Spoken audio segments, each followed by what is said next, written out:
Welcome to another in our series of Kehillat Israel podcasts. This is a recording of Rabbi Amy Bernstein's weekly Friday morning Torah study.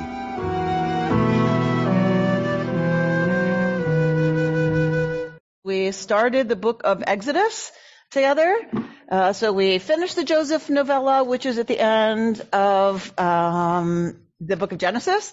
And we started the book of Exodus. Last week we looked at all of the women of the Exodus that made redemption possible.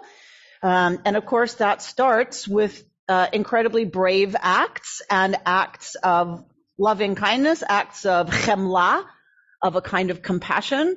And those acts happen long before the redemption. And how long have the Israelites been enslaved? Over 400 years. So, in Egypt. Thank you, George, for the clarification. Yes, in Egypt.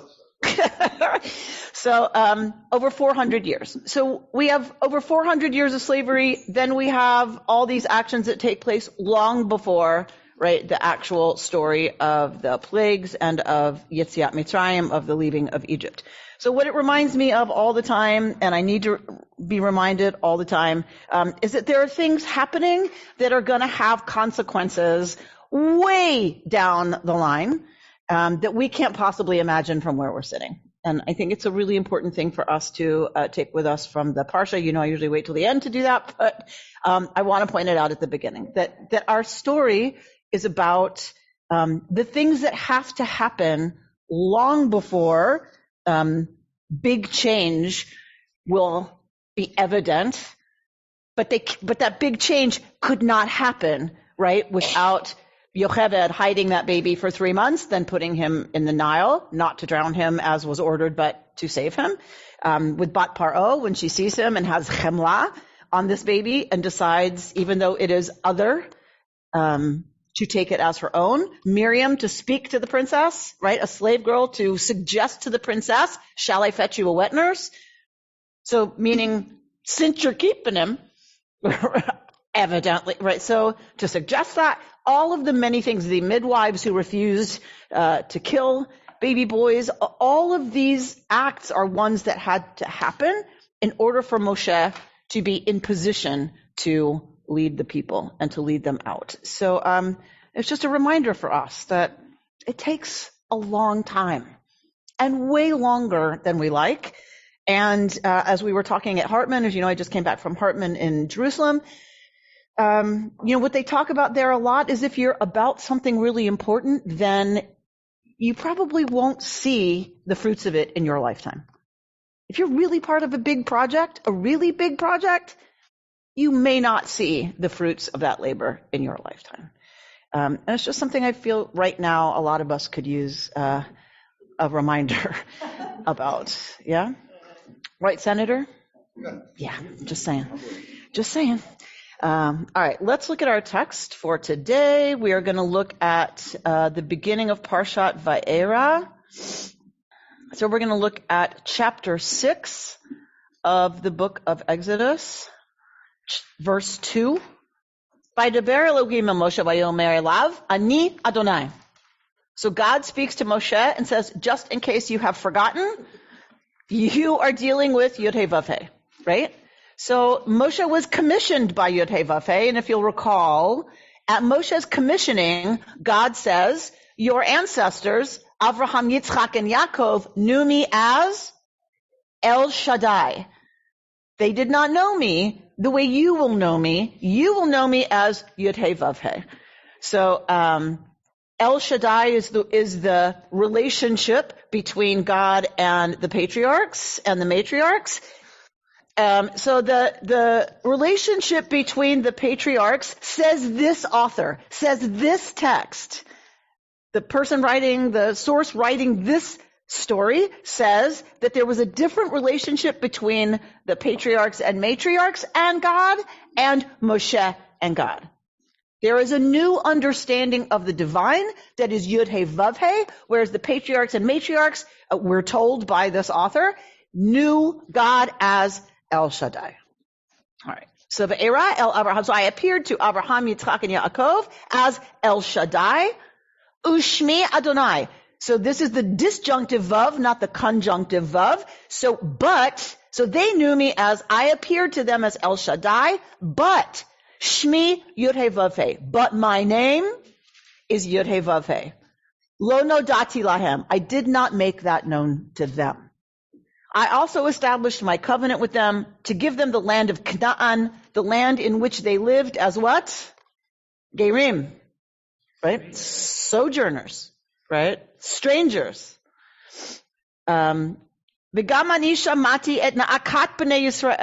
have heard the moaning of the Israelites because the Egyptians are holding them in bondage, and I have remembered my covenant. But it's deeper than that. I have heard the moanings of Bnei Israel, asher Mitzrayim ma'avidim otam. That Mitzrayim, that Egypt, ma'avidim otam, has made them slaves.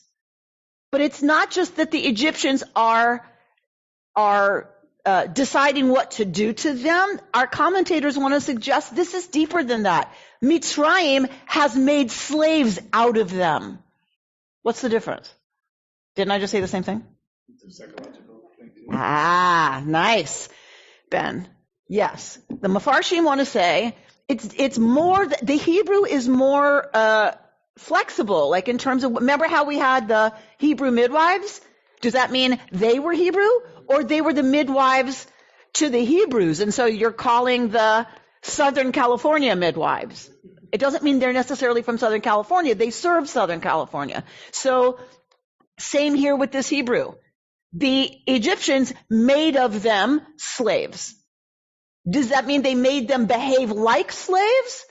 The Mefarshim want to say, our classical commentators want to say, no, it's way worse than that. They made them into slaves, meaning they saw themselves as slaves. And this, as we know, is the real danger, right? This ultimately, say many commentators, is what got them dead in the desert. The fact that they saw themselves as slaves, that they could not believe or take on the responsibilities, right? So they keep messing up over and over and over and over until God has had it and says, y'all are going to drop, your carcasses are going to drop in the desert. It will be your children who make it into the land of Israel, not y'all. Because y'all clearly can't think like free people. Y'all clearly can't be trusted to be given a bunch of instructions and then go build a society based on them. You keep messing it up all the time because ma'avidim, you were made into slaves. And slaves can't build a free society, says our story. Their descendants can. Okay. But God says, I have remembered Briti, my covenant. Say therefore, so tell the people Israel, I am Yud He Vav He, v'hotzeti etchem mitachat sivlot Mitzrayim, and I will take you out from under the sufferings of Egypt, and will deliver you from their bondage. And here we have great language from what some of us grew up with in the blue Maxwell House Haggadah, right? V'ga'alti etchem bizro'ah nituya, right? I will take you out with an outstretched arm, right? Through extraordinary chastisements. Bert? Can you talk about the word remembered here? Because clearly, if God knows everything, God couldn't have forgotten and would have. So it's not remembered in the sense of, oh, I forgot and now I just remembered. What does the Hebrew word mean? Zachor.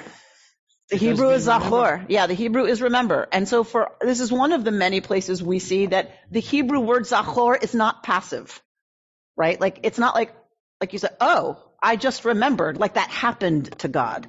And then that's it. Like, I remembered, it came to mind, and then that's it.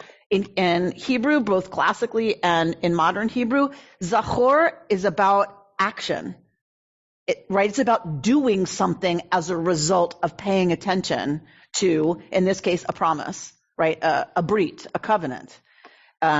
Also, when God hears the cries of the people, it's like, what? God didn't hear for 400 years? Right? Like, so, right? So the Mefarshim want to say it's because the people had become so enslaved psychologically, as Ben said, they've become so enslaved, they stopped crying out against their oppression. It took them crying out, that sa'aka, that cry, that had to happen before God could move. So that's the beginning of the freedom. Yes, which is crying out. Nachon, is right. is later we see the people need to do it first. the people have to. And so Zachor means doing something. I see you, Judith. It means when God Zachors, it means God remembers. And so when we say Zachor, we mean that too as Jews, right? That it's a commandment, lizkor, to remember. That doesn't mean like, oh, okay, got it. It's in here, right? Like, it means we do something. Either we light a candle that burns for 24 hours. So every time we pass that room, like we see the representation of that person's neshama, that person, whatever it is, it's an active sense remembering for Jews. Judith? I just wanted to point out that above what was originally intended as the front entrance for the synagogue, we have a giant shin above the door. And yes, it is, I think, in memory of the Shaddai that you just spoke of, the connection between the two forces, the men and the women and so forth. Yes. So I wouldn't say in memory. I would say it is representative of the name Shaddai, because we usually put that on the cloth, on the parchment in a mezuzah. And there's a space, there's a hole in the back of the mezuzah, and the shin shows through that hole. So that was the thinking here, is you're entering into this sacred space. So just like you would see a shin for Shaddai on a mezuzah, so you see it on the window as people come in as a sign of welcome to this Jewish sacred space. It was a group. Oh, Mefarshim. Our classic commentators, Rashi, Sforno, Ibn Ezra, Rambam, Lifrosh is to interpret, to unpack. So the Mefarshim are the ones who are unpacking the text, right? And so those are the classical, right, commentators. Sorry, yes, if I don't translate something, please stop me, because it's not okay. Okay. So say therefore to the people of Israel, who are we dealing with? We are dealing with Yud He Vav He. I will free you from the laborers with an outstretched arm and extraordinary chastisements, meaning of the Egyptians. And I will take you to be my people, and I will be your God. And you shall know that I, Yud He Vav He, am your God, who freed you from the labors of the Egyptians. I will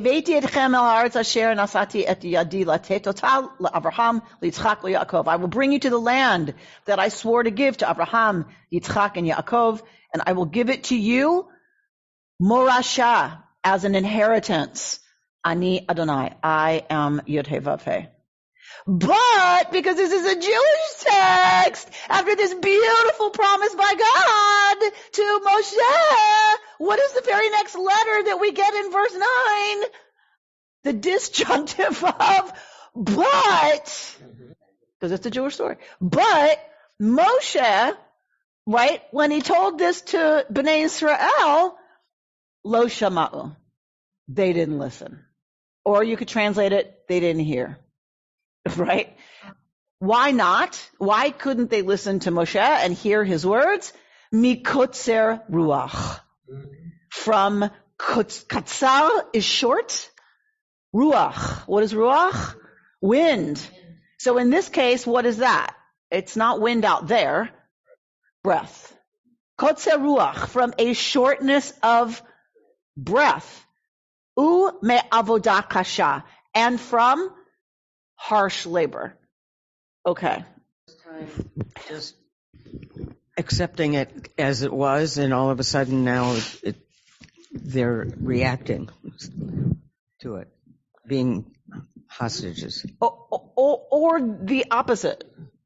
They have spent all this time enslaved and suffering, therefore they can't hear Moshe's message that they're going to be delivered.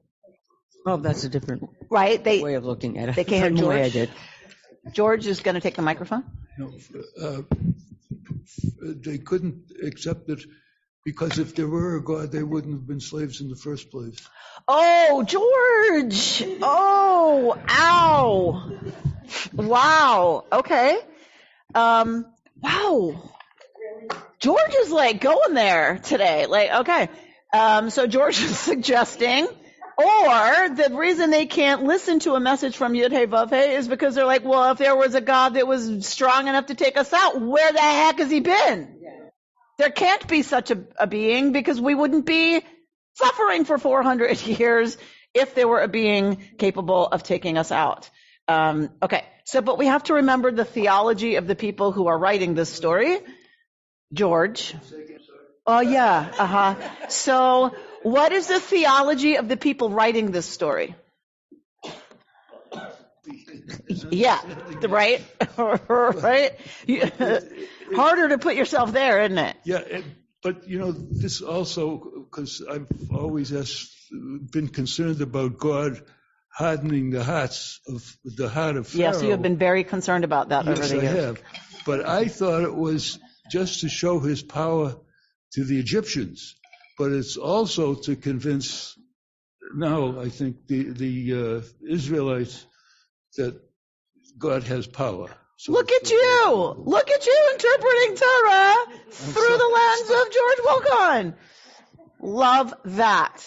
George has always had a problem with this hardening of the heart business, but now has come to interpret it as a commentator on our text a little differently, that it's not just to show off to the Egyptians how powerful God is, but to show the Israelites, because as we can see, they are having a hard time. You asked the question. The Did I? theology of the people. Oh, right.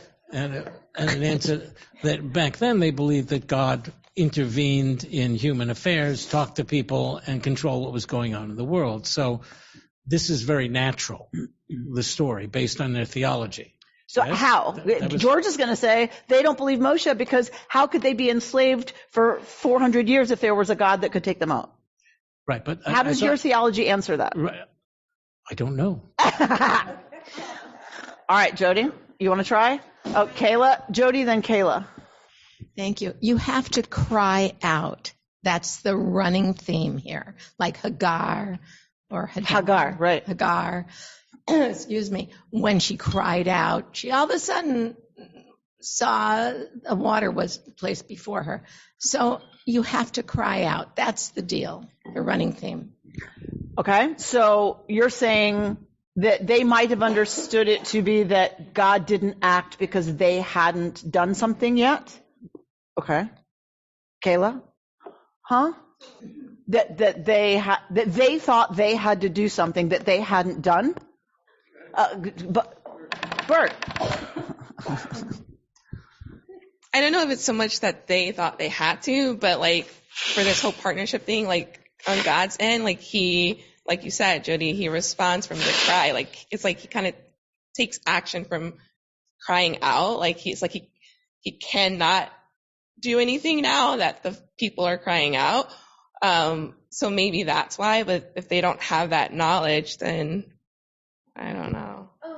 In the extreme, it's God helps those who help themselves, who are right. Well, that certainly is what we take from the story, many of us, right? That's certainly it. I'm not sure we've gotten to the theology that could have had them be enslaved for 400 years and still believe there was Yud-Heh Vav-Heh.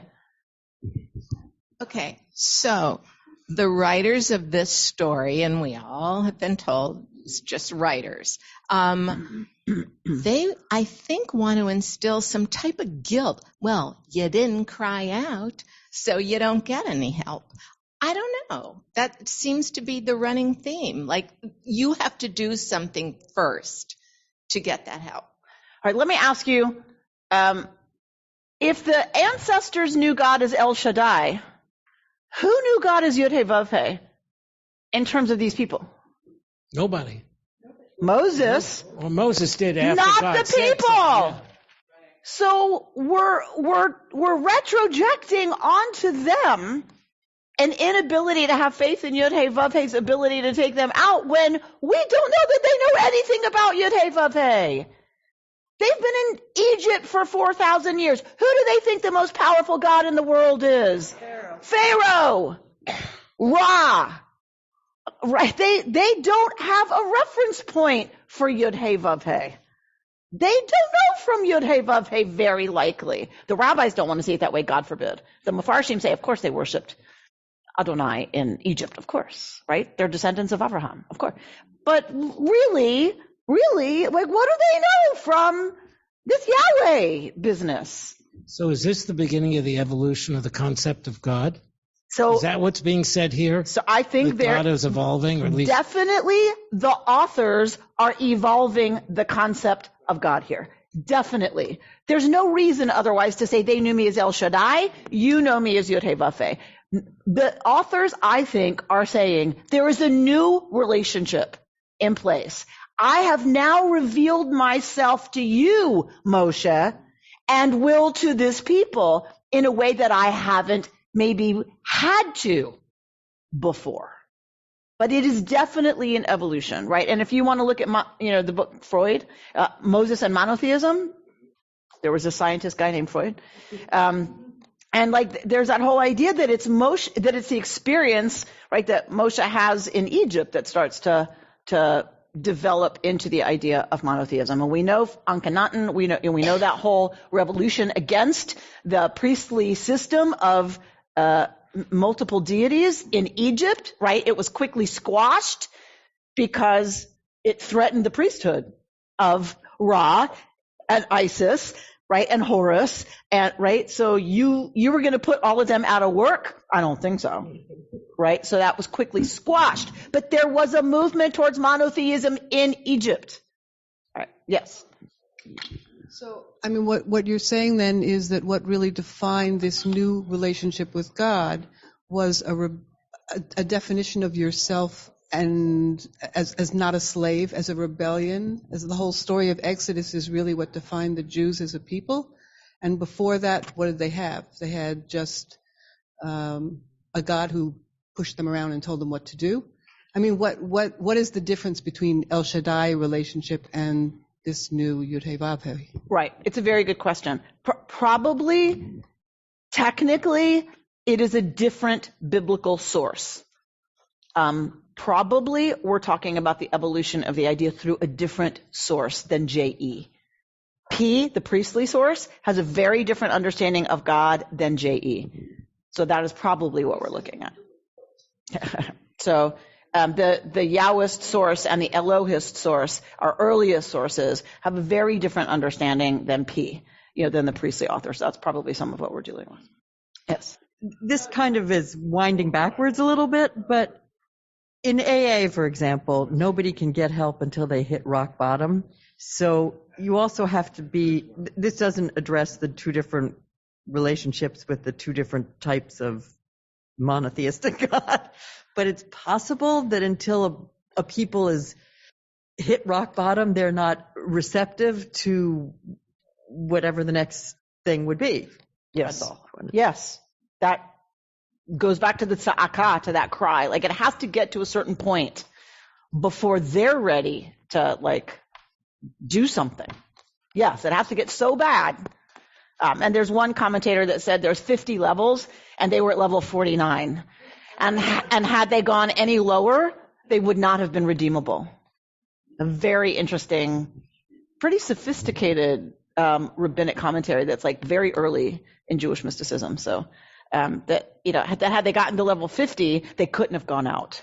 That you have to hit almost rock bottom, right? That if you hit absolute rock bottom, you're flattened, you're completely incapacitated. So let's go one step further. There's also a commentary that says God cut the time to 200 years because if it went any longer, they would have hit 50. Yeah, right.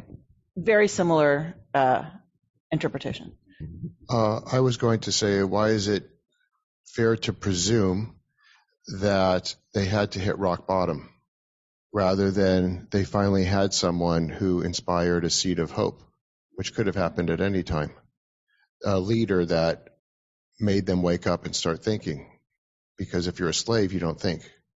Because they cried out squashed. before Moshe. Right. But what Moshe delivered to them was a different opportunity. Gam v'gam, yes and yes. The commentators are working with the tza'aka, the cry, that then God says, I'm paying attention to the slavery in Egypt and I'm about to do something about it. That's what they're talking about. That the people had to get to a place where they cried out against the oppression before God could do something about it. Then God could send Moshe. You see what I'm saying? It doesn't go the other way. The chicken and egg argument you're saying. I'm saying it's clear in the Torah what the chicken and what the egg is. Like that Right. in Torah, they had to cry out before God took notice and was going to come down and do something about it. Definitely, they needed a Moshe. A vessel. They needed somebody who could bring them a different message. Absolutely, right? I said gam v'gam, also and also. You're exactly right. That Torah is very clear that they needed a different perspective. And notice, Moshe is not raised as a slave. Where's Moshe raised? In the palace. Moshe is one of the 1%ers, right? So it had to be a radically different perspective than the one they had, that he could deliver with authenticity, because he didn't have that experience. Maybe. I mean, I'm pushing it here, but yes, they needed to hear something very different, and they needed a leader who could do it, right? And for us, one of the things that's most important for me in our text is that that our leader, like par excellence, our leader is the one who says, pick somebody else. You've got the wrong guy. Right, Ben?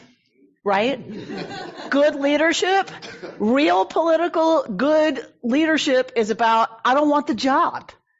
If you want the job too much, by definition, according to like our tradition, by definition, you're not the right person, right, for the job.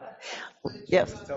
I was going to say that at true rock bottom, you can't cry out anymore. Right. So you no longer have a relationship with God. You no longer have a relationship with anything. Yeah. So I think that's where those classical commentaries, like very early on, say there's 50 levels and they were at 49. Like had they gone one more, they would not have been able to be redeemed. All right, I want to spend a little time with commentators on this Kotzer Ruach business, because I feel like it really speaks to where I feel like I am and a lot of us have been. Dana, when did Moses start leading? After his father-in-law talked to him? A very good question. He is commissioned, yes, while he is working for his father-in-law. Who's his father-in-law? Jethro. Yes, who's Jethro? Yitro. Yitro. Who is Yitro? People. He is the high priest of Midian. Moshe flees because he's killed the taskmaster, which is a capital offense. He flees. He's a refugee. He's a fugitive. He lands at the well, of course, because that's where you're going to find somebody, is at the well. So he lands at the well. He finds Zipporah. He marries Zipporah, the daughter of the high priest of Midian. It is while working for his father-in-law that he has the episode at the burning bush, at the sneh, at the burning bush. There are some people who want to suggest that it was the Midianite priest that introduces Moshe to Yud-Heh-Vav-Heh. That it is in being exposed to the Midianite tradition that Moshe has this encounter with Yud-Heh-Vav-Heh. You're saying this is the beginning of interfaith dialogue? Just saying, right? Interfaith influence, right? And so that's where he discovers Yud-Heh-Vav-Heh as an entity, and then takes that back to Mitzrayim, takes that back to Egypt. Wait, why did that come up? Oh, right. So Dana, right, that's where he's commissioned. That's where God says, I am the God of your ancestors, Abraham, Yitzchak, and Yaakov. Those of you who know me, adoptee, this is where I like to say, this is Moshe's ancestry moment. That he doesn't know until that moment that he is Hebrew. He is told by God, I am the God of your ancestors, and your ancestors are the following: Abramowitz, Goldberg, Rabinowitz, you're a Jew.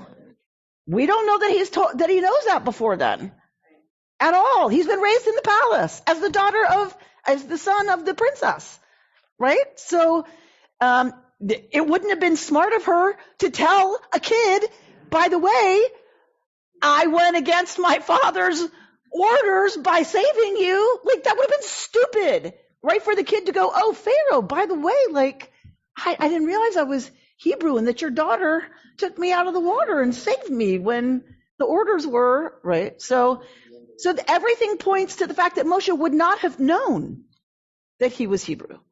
So Dana, to your point, that's the commissioning. That's when he becomes the reluctant leader, because he says, pick somebody else. I am, heavy of tongue, right? The rabbis want to call that a speech impediment, but I don't speak well, right? Pick somebody else. You've got the wrong guy. He's a Jewish leader, right? So he's going to say, God, you're wrong. You made a mistake. Master of the universe, you have made a mistake. Okay, Kotzer Ruach. I want to look at this business of Kotzer Ruach, and Ben put his finger on it very early. So these are the Mefarshim. We're going to start with our earliest commentators. We have the verse here, but when Moses told it to the Israelites, they would not listen to Moses, or it just says they didn't listen, they didn't hear, because from Kotzer Ruach, from a shortness of spirit or breath, and from hard labors. So what does Rashi say? One of our earliest and classic commentators who always wants, what's the bottom line? He's not going to get like all flowery. Rashi wants to know, what do the words actually mean? He says, but they hearkened not to Moses. They did not accept his words of comfort. Mikotzer ruach, through anguish, shortness of spirit. If one is in anguish, his breath comes in short gasps. Ve'eno yachol laha'arich, and he is not able to draw. In the Hebrew, it's aroch, long breaths. We say deep in English, but in the Hebrew, it's when you're in anguish, you can't. Rashi's saying kotzer ruach is a symptom. Like the fact that they can't draw a deep breath is because anyone who is in anguish, if you look at them, they are by definition not breathing deeply. They can't. And Aviva Zorenberg goes on to say, and then the more shallowly you breathe, the worse it is. Like, it kind of, if you've ever had a panic attack, or know someone who has, right, that shortness of breath starts to be kind of a cycle. It makes it harder to breathe when you're taking short breaths. Okay. So now we're going to look at Sforno, 10th century commentator. Mikotzer ruach, from this shortness of breath or spirit, for it did not appear believable to their present state of mind, so that their heart could not assimilate such a promise. It was just too far outside their range, says Sforno. Given where they were, what's the definition of kotzer ruach? They're in a place where the state of mind is so shut down that they can't hear Moshe. All right, Ibn Ezra, I think 11th century, 12th century, wants to say, Israel did not hearken nor pay attention to the words of Moses, as their spirit was impatient because of the length of their exile and the hard labor which was recently put upon them. So Ibn Ezra wants to say their inability to hear was out of their impatience. It needs to happen now. If it's not going to happen now, I don't want to hear it. I can't relate at all. Can you? Like to that, that impatience might be getting in the way a little bit? Yeah, right. Okay. And then we have a long explanation from Ramban, Nachmanides. This is not Maimonides. This is Nachmanides, who also says the impatience of spirit was their fear that Pharaoh would put them to death. As our officer said to Moses, the cruel bondage was the pressure, for the taskmasters pressed upon them and hurried them in their daily task, which gave them no chance to hear anything and consider it. Meaning the pressure on them, the anxiety of not knowing if their lives would be forfeit in the next 15 minutes if they didn't do what they were fast enough, work hard enough or fast enough, that led them to not be able to hear anything past this next moment. That their impatience of spirit was about really thinking their lives were constantly on the line. And when you're living like that, with this existential sense of you could be gone in a moment, and it was a reality for slaves, right? Everywhere. It's still a reality for slaves everywhere, because we have more slaves in the world now than ever before in human history, just so we're clear. And that's how it always is, right? That if you're living in that kind of existential panic that your life could be forfeit any moment, it's very hard to start thinking about bigger possibilities and other realities, right? Being an actual possibility. Lynn Himmelstein, speak. I'm curious, did the Hebrews the slaves, know that Moses was one of them, or they saw him being raised and behaving as a prince? So initially, did they believe and trust him? That is an excellent question, Lynn. Excellent question. Obviously, we don't know. So this is a myth. This is a hero myth. This is our tale of the beginnings of our nation, which I love, because we start with, we were slaves. We were nothing. I love that that's our foundational story. Not we were the biggest and the strongest and the smartest and we beat everybody up in the neighborhood. And so, yeah, right? That's not a Jewish story. We were nothing. Look who thinks he's nothing. Remember that joke? So to your point, Lynn, we can put ourselves in the mind of the folks, telling the story, crafting the story. And I have to believe that is a distinct possibility. That the people don't trust Moshe because he doesn't talk like them, right? He talks like he's from somewhere else. He don't talk like us. And we don't trust folk who don't talk like us, do we? We don't trust people who don't talk like us.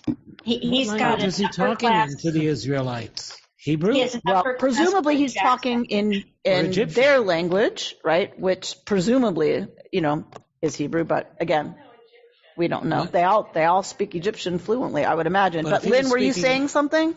Well, he's speaking like in a fancy upper class British accent. He's correct, right?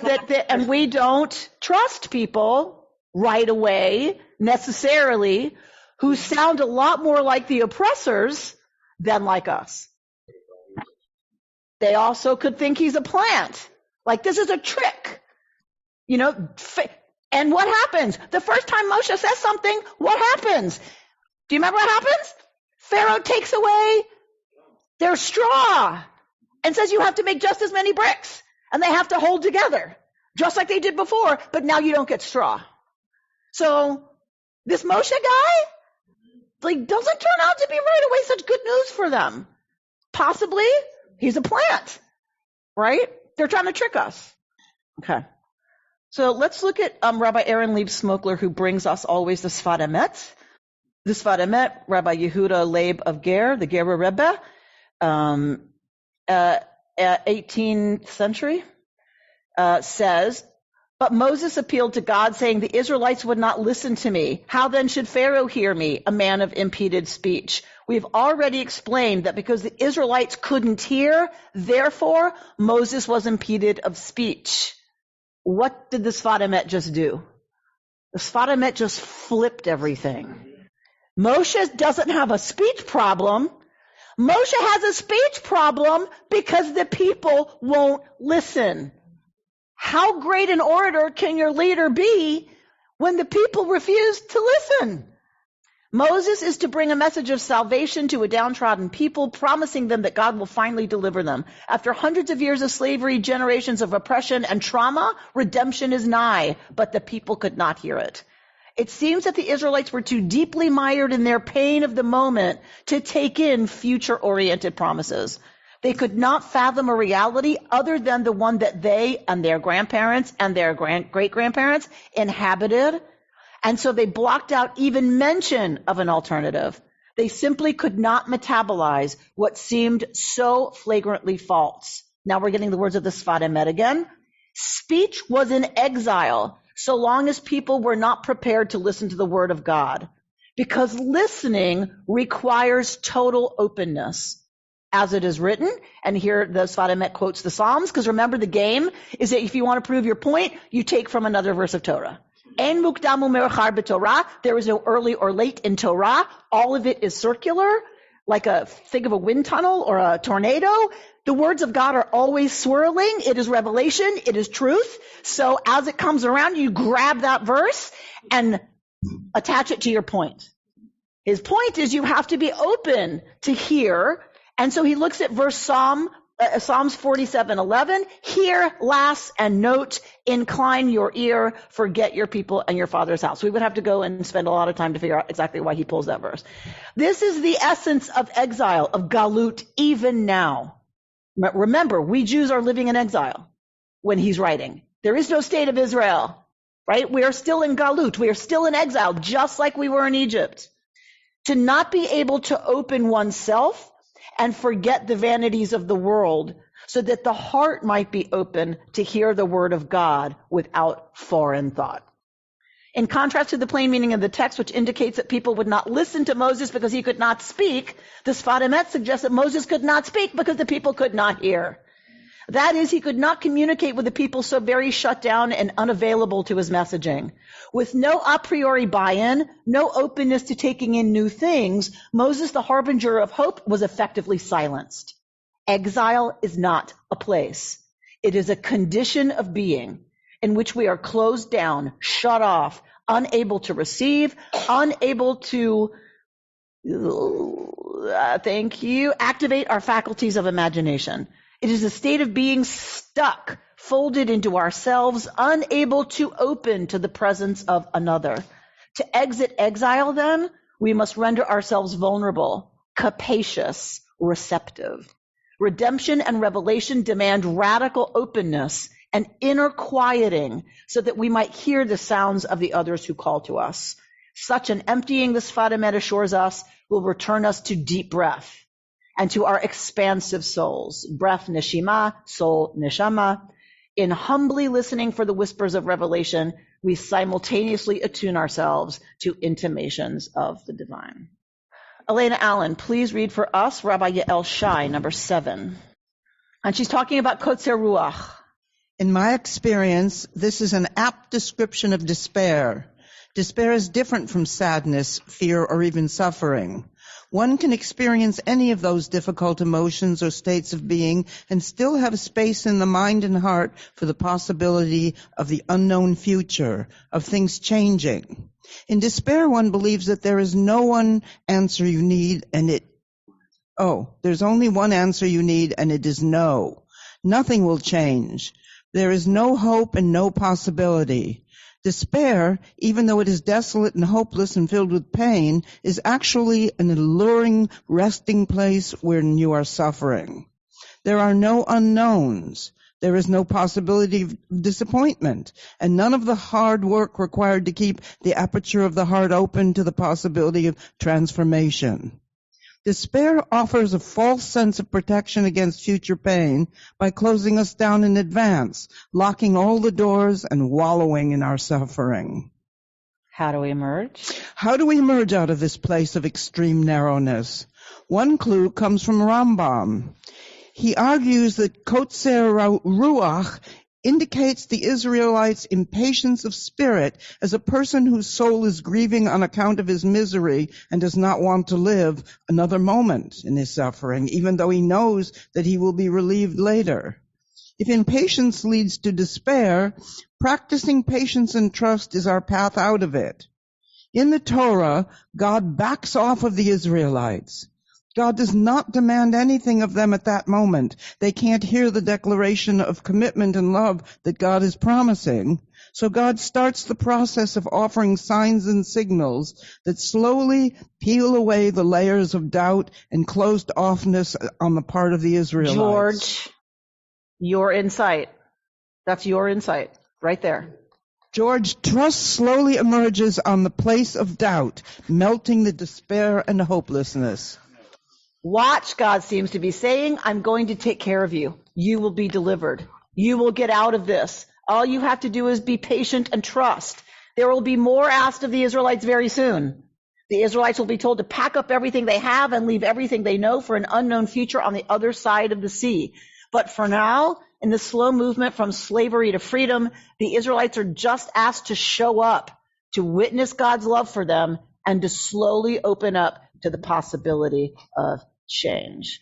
What do y'all think about this idea that she's bringing forward, that despair is actually quite a comfortable place to rest when one is suffering?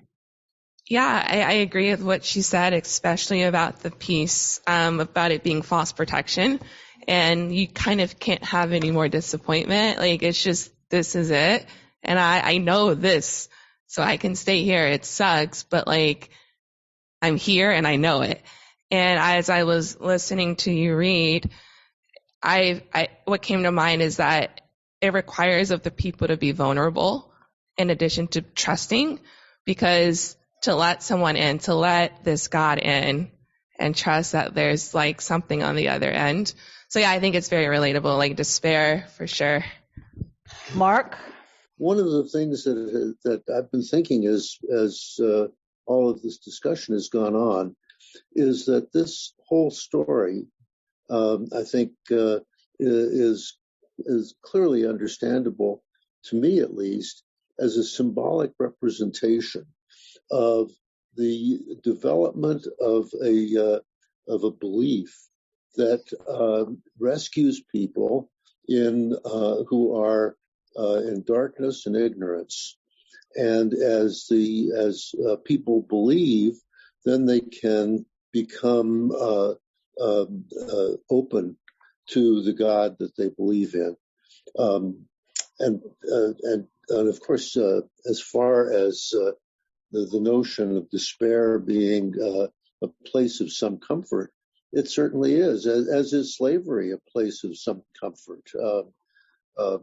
There are a few things that are more terrifying or more difficult to deal with than real freedom. Yeah, says the psychoanalyst. There's nothing more difficult, right, than dealing with freedom, right? Because freedom means we have responsibility for our actions. And also, I have a friend of blessed memory who shot herself. And shot herself after she'd been seeing a therapist, and they were finally starting to make some progress.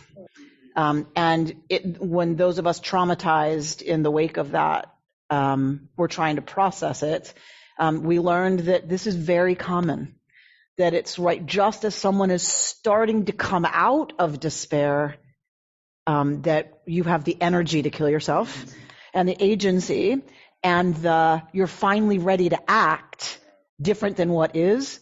And if you can't get across that initial instinct, right, that it is, now am choosing and have the agency, and I'm going to act in the world to change stuff, and that means I choose to stop hurting by dying.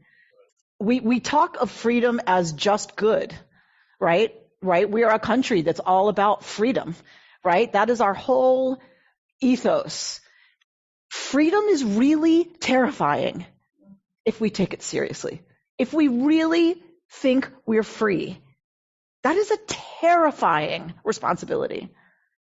And the implications are serious for us as human beings. And so I think what this has helped for me this year in looking at the story through this lens is that I'm a little less aggravated with the Israelites, because I get very fed up with them. I work with Jews, so I'm just saying, all the time. And so I get a little frustrated with them. And it helps me hold them with a lot more rachmanis, right? Because actually, freedom is terrifying.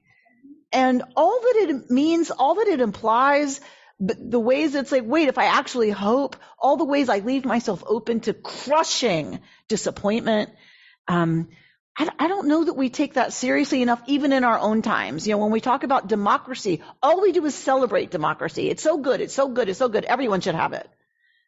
It's also really hard work. And those of us who are so aggravated and frustrated right now, and I'm speaking for myself, it's like, yeah, and like, yes, it's messy. And it's going to be messy. And, given the issues that we're dealing with, it's even messier. And given the kind of times we're in with the unintended consequences, as Micha Goodman says, of the technological revolution, which is polarization, we're dealing with massive issues. Climate change, the unintended consequence of the Industrial Revolution, is terrifying if we take it seriously. Right? If we really believe we can do something about it, oh my God, what does that mean about what I do with every piece of garbage in my house? What does it mean about every decision I make at the grocery store, about what I purchase? Like, if we take seriously that we can do something about climate change, it wrecks your freedom every day to have kind of an easy life, right? And I think the unintended consequence of the technological revolution is polarization. And polarization is making it very difficult for us to figure out how to be in a democracy, right? And how to have those conversations, because we are free to choose the direction of our country. And because of that, not because of that, it's always been, but we are clashing around what that means. And I guess what I'm saying is, I'm saying to myself, you have to be patient. That's what she's saying. The answer to Kotzer Ruach, right, is some space, and to be patient and to breathe. And I mean that on the macro level. It's gonna take time. And it's gonna be fraught, and it's gonna be messy, and it's gonna suck until it doesn't. And I really feel like I needed this Torah right now in my life. Yeah. Somebody had a hand up. George. Oh, I can't follow. Nothing you want to add? No. What's also frustrating is when we take those little steps. To not use water, for example. I told someone that in the drought, in which I still do, I used to shut the water off while I was brushing my teeth, and shut the water off and then turn it back on. The response was, "You're going to wear out the washer." So I guess everything is extremely complex. The patience is frustrating because we do that and we're still in a drought. I've done that, and you know what? I was still in a drought. Right. It didn't work. That's right. But the other thing, if we go back, the other point I wanted to make earlier was that everybody has problems, and some guy comes around and says, "I can solve your problems." And this God, which you don't know about, told me I could do it. To believe me, you got to be crazy. There you go. All right. Our tradition in a nutshell. Thanks for that, George. I want to leave with Rachel Barenblatt, the Velveteen rabbi. I love her stuff. And she says, essentially, Kotzer Ruach, right? Mitzrayim is about tsar, the narrow places. The rabbis say, don't see we went out from Mitzrayim, but Meitzarim, from the narrows. That's really what redemption is about, leaving the narrows. It isn't about geography. It's about an existential state of being so constricted that we couldn't even hear the hope that things could be better than this. And our Torah story comes this week to remind us that Kotzer Ruach is not the end of the story. Being in dire straits, unable to breathe, unable to focus, hearts and souls unable to hope, is not the end of the story. On the contrary, it is the first step toward liberation. And I feel like that is where I want to leave us this Shabbat. So may we go into this Shabbat trusting on some level that this is the truth, that Kotzer Ruach, where we are a lot these days, many of us, is not the end of our story. It is the beginning of liberation. And that takes time. It is a process, and it's going to take patience and a willingness, right, to risk and to hope and to be disappointed and all of those things for us to cross that sea to get to the other side where we wander for 40 years. You've been listening to Rabbi Amy Bernstein's Friday morning Torah study from Kehillat Israel in Pacific Palisades, California. For more information, go to our website, www.ourki.org.